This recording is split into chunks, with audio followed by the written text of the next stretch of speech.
Africa's economy is projected to grow on average by 3.4% this year.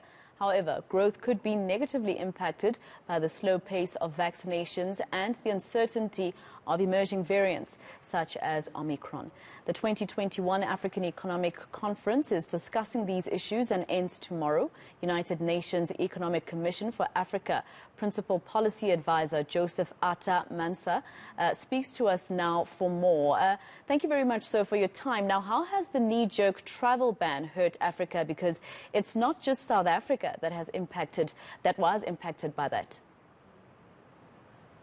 Well, thank you very much for having me. At the moment, we couldn't measure the impact, but if it prevails for a while, then the gains that most African countries have made, as you just said, that we're going to experience a 3.4% growth, which is better than last year, might take a hit, because then in this case, tourism is going to suffer. That'll be the first place it will hit. And, you know, bad news of just putting restrictions on Africa might just even impact on other countries that even do not have the Omicron. And so we have to wait and see how this translates. And I hope that after 2 weeks that most of the countries that have had the ban will decide that, you know, they will lift the ban because it's of no cost. But let's be clear. I don't know of any case at the moment that suggests that Omicron has led to death. So I hope that, you know, they'll be fair to Africa. It's not the only place that I've seen the coronavirus, and the variants are going to come. And so we should continue to do the testing. We should continue to get vaccinated around the world. And, you know, at the moment, Africa is would want to be vaccinated, but we are not doing well because we don't have the vaccines. And so the developed world should make sure, through AVAT, the African Vaccination Trust Fund, to be able to help African countries to secure, even those who have money are finding it difficult. And in the long term, I think most African countries are moving towards having their own vaccines. So we have to wait a little bit more to see how it plays out. But I hope it's not for long, that the restrictions will be lifted so that the recovery can begin. But can our continent survive, sir, in the midst of this vaccine hoarding by the Western world and the inequality of that? Well, I think that's vaccine inequality. And the question is that, you know, it's perhaps maybe, you know, the developed world, rightly so, wants to protect its citizens, and therefore they are going into the booster shots when most African countries have not even received the first shot. So we would have to look at it and to try and make vaccine available to all African countries. It is important.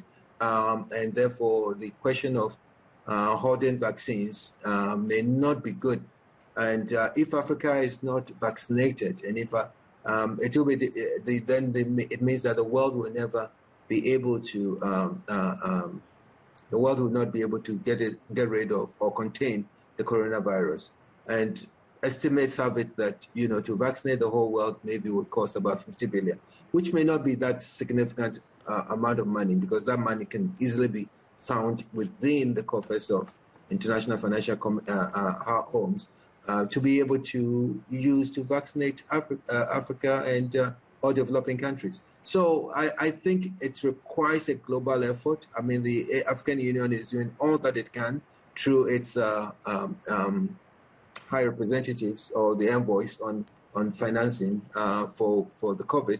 And I think they're doing what they can through the African Vaccination Trust Fund to be able to secure the vaccines that are needed. Yeah, so therefore, the world should come together. It's not a question of just free donations. African countries can find the money to buy if they can be led to where they can secure. So make procurement available for all Africans to be able to get the vaccines. Is the hoarding of the vaccine and the refusal to lift patencies being addressed at all at the conference? Yeah, we're looking at that, and I think what the call, you know, for vaccines to be cheaper, then it requires that you would have to remove the restrictions on the patents, right, so that we can have generics produced. So the discussions on financing includes the discussions on how Africa can find the funds to procure the vaccines. And so, yes, it is important. We are discussing all this in the cards in terms of removing the intellectual property rights so that vaccines can be made available. And part of the discussions also include how can we support countries like South Africa, which wants to have a plant in terms of its own vaccines. And therefore, it also requires that Africa also comes together to look at the next pandemic. I mean, this we are containing, but it's a lesson to us that we should be prepared if there is another pandemic, how we handle it, because this caught us off guard. And I think it requires cooperation on the part of all Africans, and this is not something that you can leave it to one country like South Africa or Ghana or Lesotho. It requires the African continent with a common voice and a common strategy and a common framework and a common means of financing to come up with a strategy to cater for the next pandemic. But at the moment, we'd have to contain the COVID-19. And just lastly, sir, does the Aspens and J&J deal to manufacture vaccines help us here in our continent? Definitely. I mean, we should take the J&J if they are coming to the continent to site a plant. That we should do. But I think we have very, very good scientists in Africa. I mean, the Omicron was discovered by the South African scientists, and the Botswana scientists. So, yes, we should bring in the foreign, but also African countries can come together collectively as Africa with their scientists, can also be able to design and come up with vaccines that would help Africa. And talking about that, we should also look beyond COVID and also by now have vaccines for malaria, which is also not helping us. A lot of us are suffering from malaria, and so we should be in a position to eliminate malaria by now.